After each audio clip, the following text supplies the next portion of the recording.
Guten Abend, meine Damen und Herren, herzlich willkommen zurück hier zu meinem Keller, weiß ich nicht. Heute Abend werden wir darüber sprechen, welche Feste es in Deutschland gibt, die nicht Oktoberfest heißen. Es gibt viele Feste überall in Deutschland, das ganze Jahr. Und ich will nur ein bisschen darüber sprechen, damit wir wissen, dass nicht jedes Fest Oktoberfest heißt. Darüber sprechen wir heute. Today we are talking about what festivals are in Germany that are not Oktoberfest. There are tons of festivals throughout Germany throughout the entire year. So if you're thinking like Oktoberfest is just way too much stuff, then this video may help you out. I'm going to show you some festivals that happen throughout Germany and show you what's going on. All right, there's the opening slide. It says exactly what I said, except it says it on the screen instead. Not every festival in Germany is Oktoberfest.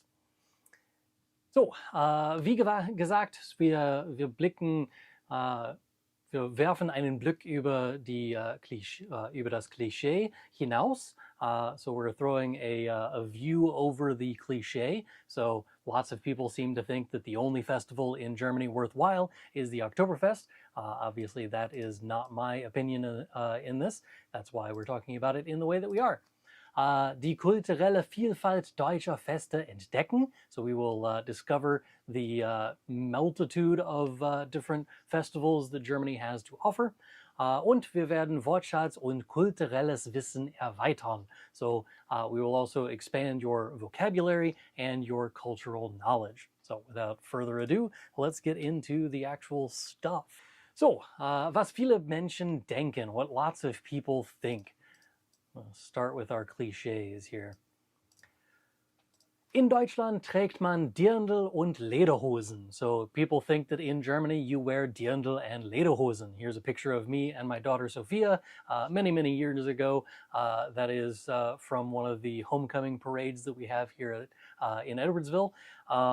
But yes, pretty much nobody wears this unless you're going to the Oktoberfest or there is some sort of festival that requires you to wear Trachten, which is the traditional garb of Bavaria and southern Germany in general, but mostly just Bavaria.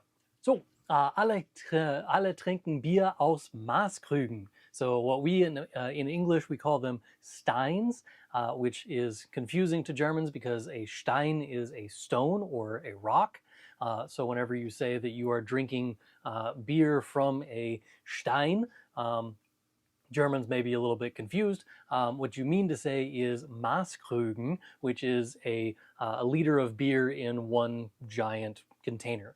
The fancy ones with the little flip lid thing, they're mostly for tourist attractions at this point, but they were traditional drinking things for the 1700s, 1800s, somewhere around in there.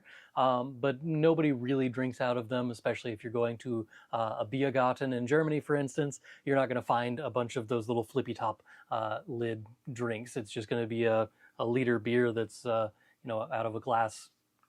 Oktoberfest ist deutsches Kulturerlebnis. So people think that Oktoberfest is what German culture is, and that's not exactly true. So while there is a portion of German culture that is Oktoberfest, it's not the entirety of German culture.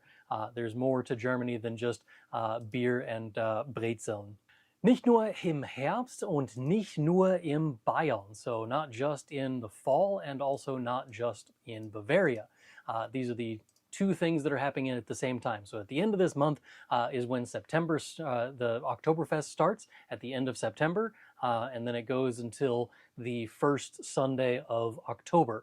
So in this year, it's going to go until the 5th, I think, of October. But Deutschland hat hunderte Feste über das ganze Jahr verteilt. So Germany has hundreds of festivals that are spread throughout the entire year. Viele davon haben regionale Wurzeln und zeigen die kulturelle Vielfalt des Landes. Many of them have regional roots or regional origins, and they show the cultural multitude of the country. First up, we have the Cannstatter Volksfest. And honestly, if I didn't know that I was looking at a picture of the Cannstatter Volksfest, this picture over here on the right, that would be basically what I think of whenever I see Oktoberfest, is always the pictures from above that's looking down at Oktoberfest, where we got the Riesenrad, which is well, we call it Ferris wheel in English. They have a bunch of rides to go on. They have a bunch of beer tents to go to. And it was started around the same time as Oktoberfest, and it's celebrated in a very similar way to Oktoberfest. The difference is it's not Oktoberfest. So one Oktoberfest happens in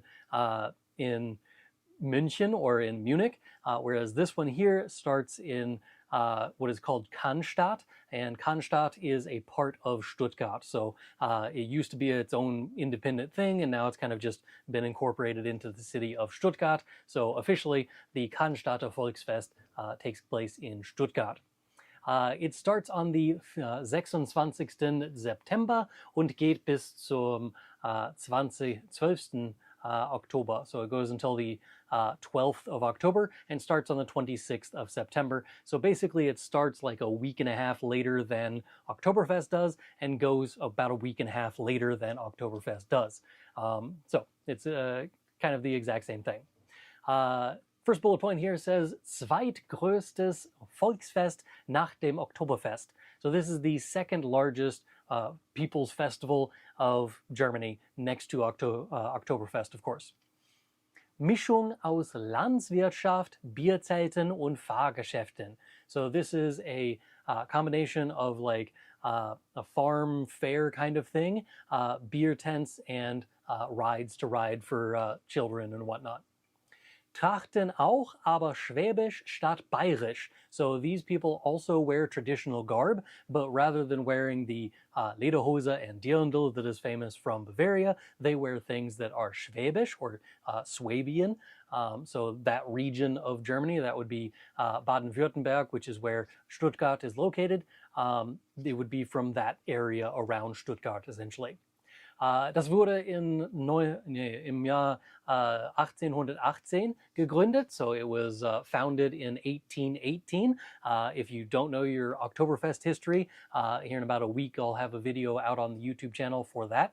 But in the meantime, we have 1818 for this one. I believe Oktoberfest was started in like 1810, so it's just a few years after Oktoberfest.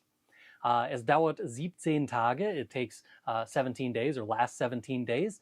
4 Millionen Besucher. There are 4 million visitors every year, which is actually pretty close to what Oktoberfest is.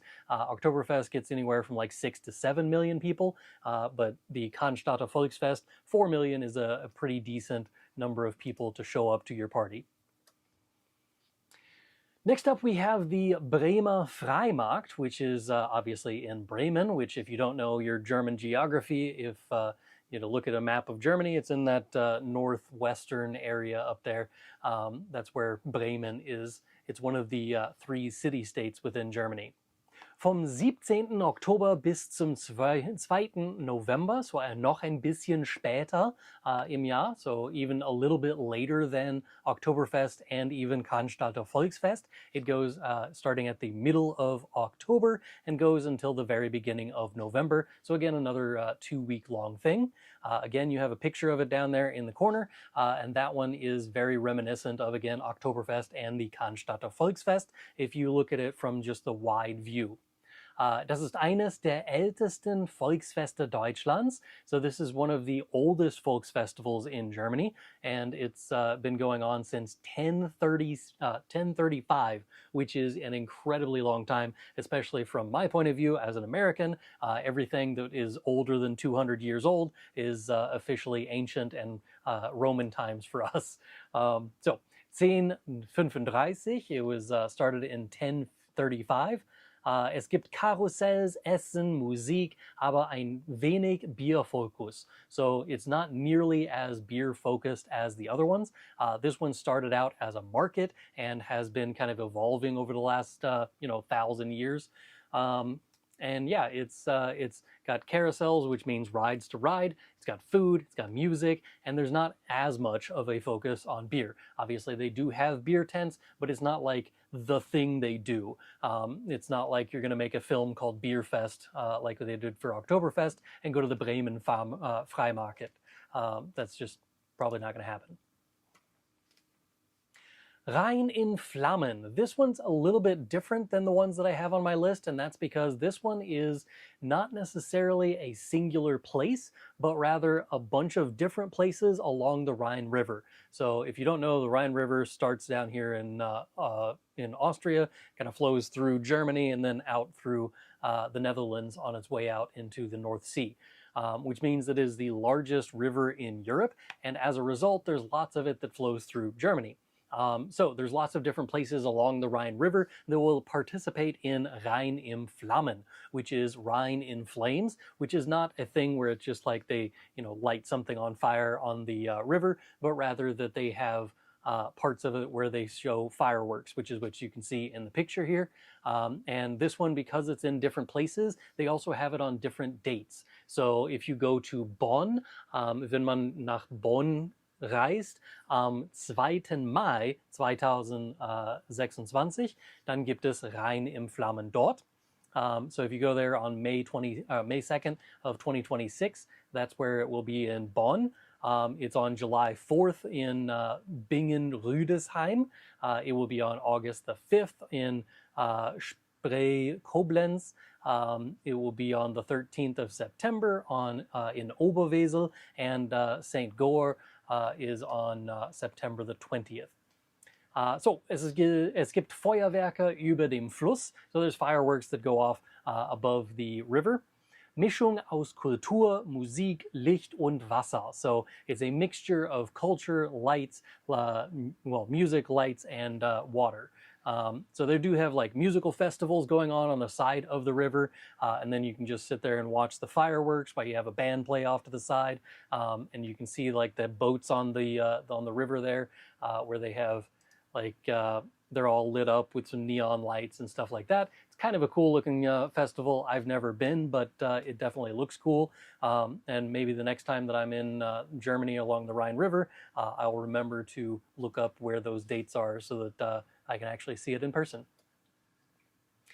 Cologne Carnival. Carnival is a big deal in a lot of different places. They call it different things in different places. You've got Fasching, which is what it's called in Munich, I think.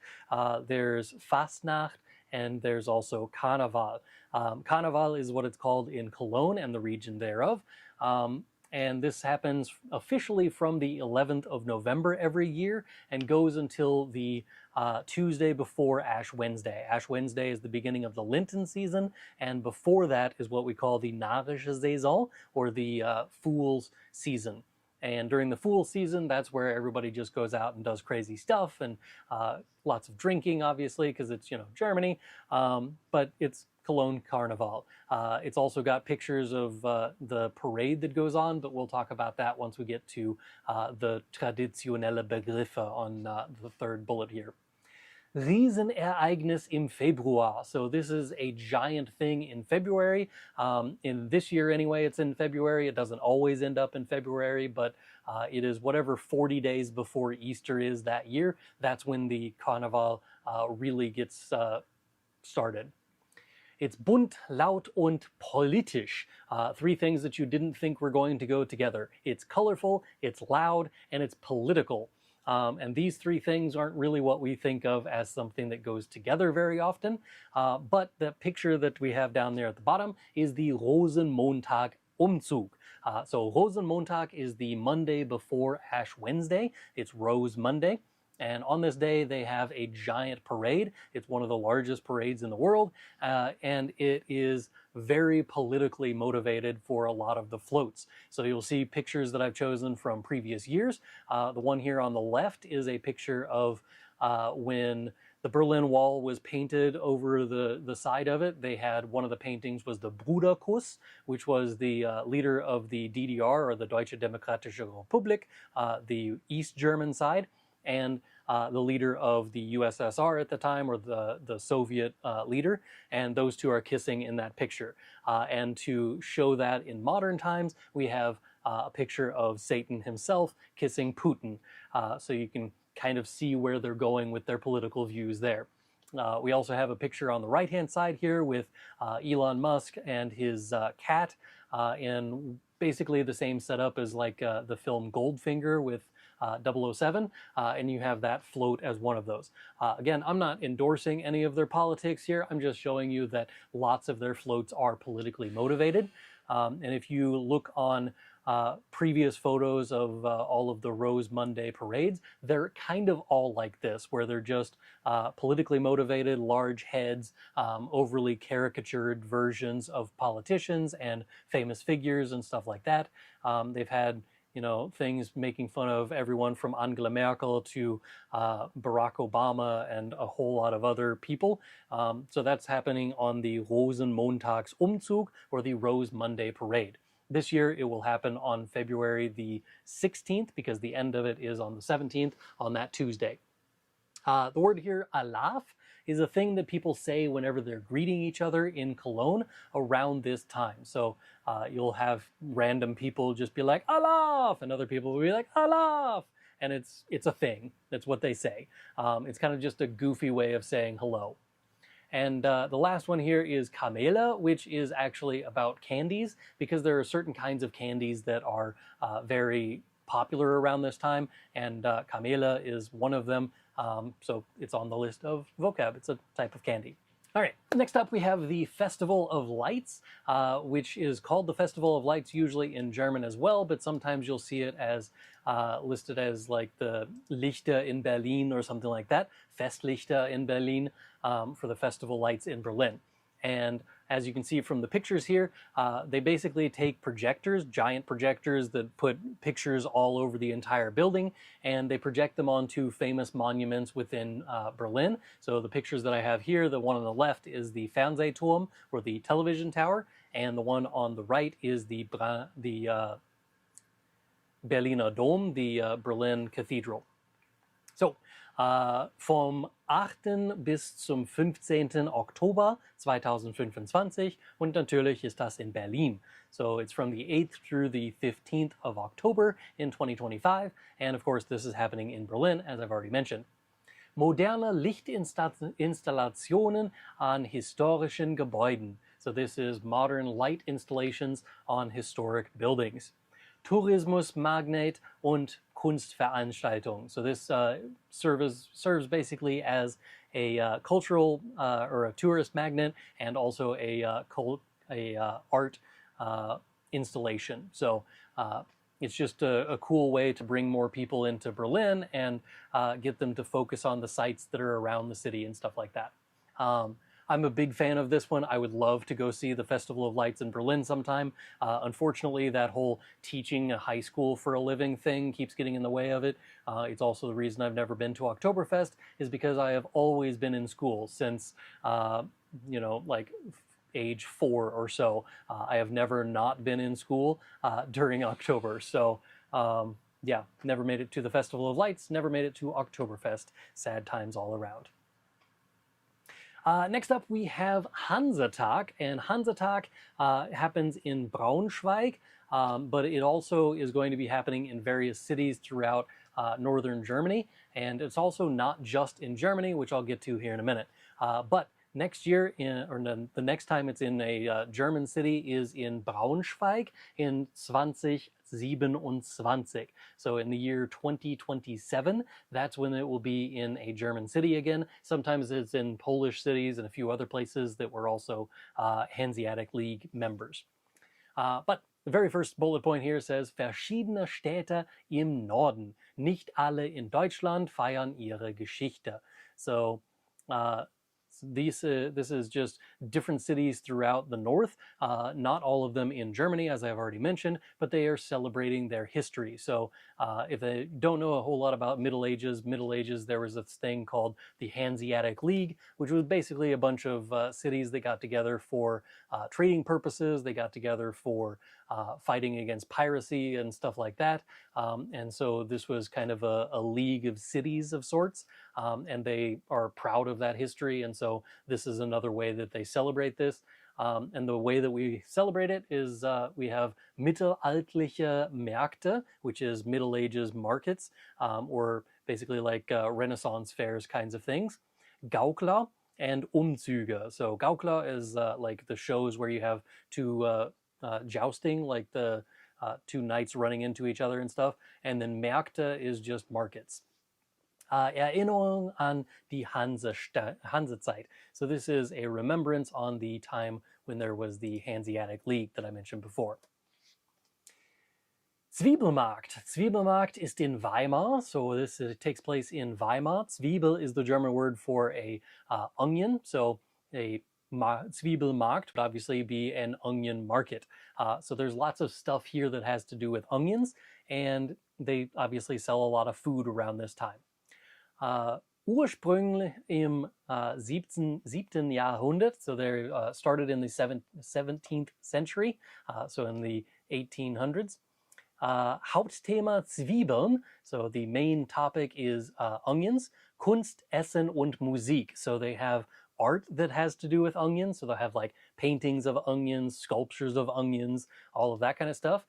Essen, obviously we have food that is onions, and then of course there is Musik, which is the music, and while I would love to tell you that that is also about music that is about onions, I don't know for sure that that's the case, but I really hope it's just a bunch of people singing songs about onions of like, oh, how much I love onions. Anyway, traditioneller Zwiebelzopf is the traditional food, is a it's like a pot full of onion stuff. It's like an onion soup kind of thing. Next up we have Spargelfeste, and this is another one of those that is not in a particular spot, but is rather in a bunch of different cities. So it says in the first bullet point here, verschiedene Städte in Deutschland. So it's various cities in Germany. If you just look up online, Spargelfest, and then the name of the city that you're going to visit, there may be one anyway that they do. This usually happens in early June or late May. The one that I have on here is the 30th of May through the 1st of June, and that's because that's the particular city that I was looking at the time. It's not necessarily exactly those dates. Das größte Fest ist in Belitz. So the biggest festival that is a Spargelfest happens in a city called Belitz. Regionale Unterschiede, so there's regional differences between the different places that celebrate this, and Bedeutung von Saisonalität und Landwirtschaft. So this has to do with the seasonality, so this is during Spargelzeit, which I have a video about from last year actually, I think, whenever I was talking about what makes Spargelzeit so interesting, so go check out my live stream about that after you get done with this live stream. And Landwirtschaft, which is the farming and the things that go around the farming. Next up we have Weinfest, keeping in the food and drink category. This is a Weinfest, which is obviously a wine festival. Verschiedene Daten und Orten, besonders in Rheinland-Pfalz. This is another one where it's not just one particular city, it's not one particular time of the year, but it is in one particular area. In this case, Rheinland-Pfalz, or Rhineland-Palatinate, I believe is the English. And this happens every year in various places, and it's an Alternative zur Bierkultur. It's an alternative to the beer culture. So if you don't like beer, but you prefer wine, this is a great festival for you. There are lots of different ones though. Oft mit Wahl von Weinkönigin. So this is often paired together with the voting in of a wine queen. In other words, it's kind of like a county fair pageant kind of thing. And then at the end of them, one of them is crowned as the wine queen for the next season until the next time that they have this festival. Und nun Fragen, and now it's up to the questions. If you have any questions, please leave them in the comments down below. I do not have any prepared this time around because I didn't really like any of the questions that were asked in the YouTube comments. So if you have questions, please leave them down in the comments down below, and then I will switch my viewpoints over here so that you can see my beautiful face instead of just the slides there. But yes, welcome back. This is me. And we've made it all the way back to, yeah, the end of the slideshow. So if you have any questions about anything German related, leave them down in the comments down there. I'm going to talk about these things instead while we're waiting on comments to come in. So while I was in Germany this summer, I decided to pick up a bunch of these little souvenir figurine kind of things, and they are scaled models of various churches and cathedrals that I went to visit. So for instance, this one here is the Ulmer Münster. I don't know if you can actually read that, probably not. It's focusing on my face instead of the thing. Oh, anyway. Well, this is the Ulmer Münster, which is not a cathedral officially. This is Münster. What's the English for Münster? But anyway, it's in Ulm. Ulm is famous for this particular church because it is the tallest tower on a church in the world, and that is still going to be the case until they finish that one. I think it's in Spain, but they haven't finished it yet. So this is the tallest one for right now. And unfortunately, we couldn't climb to the top of the very top of this thing. We could only climb to like here-ish, and it happened to be closed that day anyway, so I did not get to climb up into the tower of this particular one. This one here is the most famous one that what I consider to be the most famous one. This is the Cologne Cathedral, and it is silver and made of probably wood that's just been painted, but yeah, it's the Cologne Cathedral. It's famous for being the tallest with 2 towers at the top of it. So rather than the Ulm one over here, which is the largest single tower in the world, this one is the largest church with 2 towers that are the same height there. We also visited the one in Freiburg, which is this one here. It's Freiburg Münster. Probably still can't get it to focus on that because it's focused on me. But this one is in Freiburg. And we also did climb to the top of that one because I like to climb to the top of towers. And the last one on my list over here is Heidelberg, which is the ruins of a castle. It's not really a castle anymore, but this one is painted and looks all cute and stuff. But that one is from Heidelberg, which we also visited this summer. So yeah, that's my random collection of stuff over here on the side. We do have a comment on here. Are most of the people at those festivals locals? Are there lots of foreigners? Depends on the festival. So like the Spargelfest, I would expect it to be more like locals or tourists from within Germany rather than tourists from, you know, outside of Germany for at least like the Spargelfest and a few of the smaller festivals that I mentioned.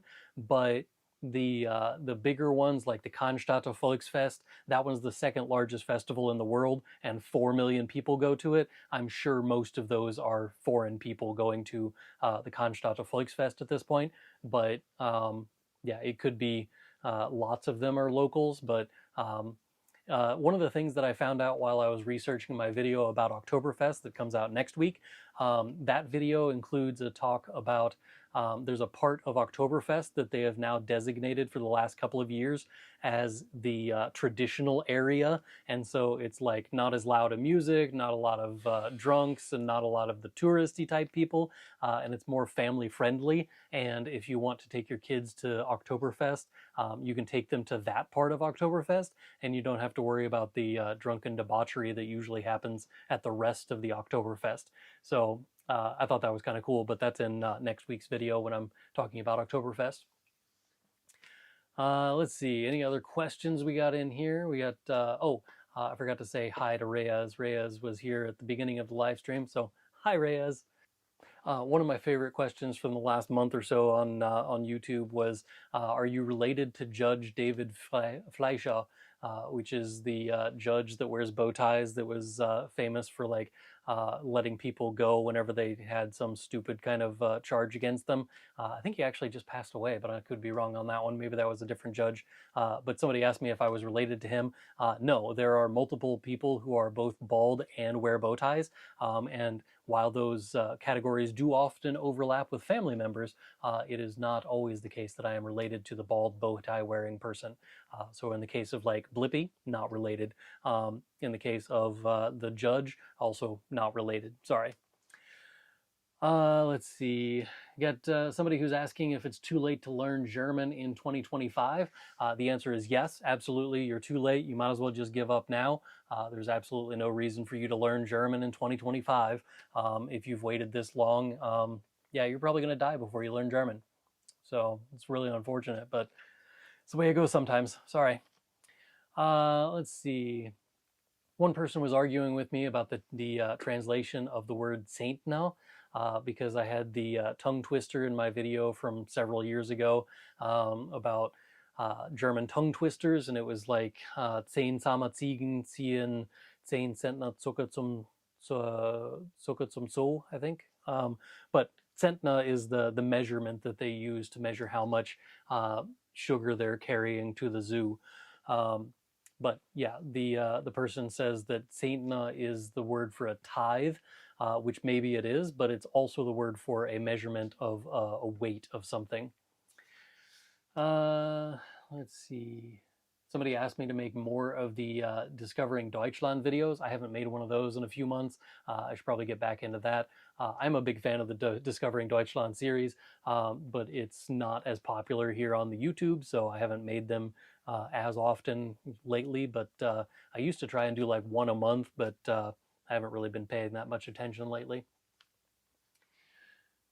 Where are the exercises? Yes, somebody asked me about the exercises for the German word order thing that has to do with direct and indirect objects when they switch the word order based on whether or not it's a pronoun. And that was because the link that I had in the description was broken. I have fixed that link since then, so anybody who's looking for those links, those are fixed on my website. Just go to germanwithantrim.com, and there's a list of links now for all of the freebie things that I give away. Well, that looks like all of the questions that I have in the comments at the moment, so we are going to call it a night. Danke fürs Zuschauen.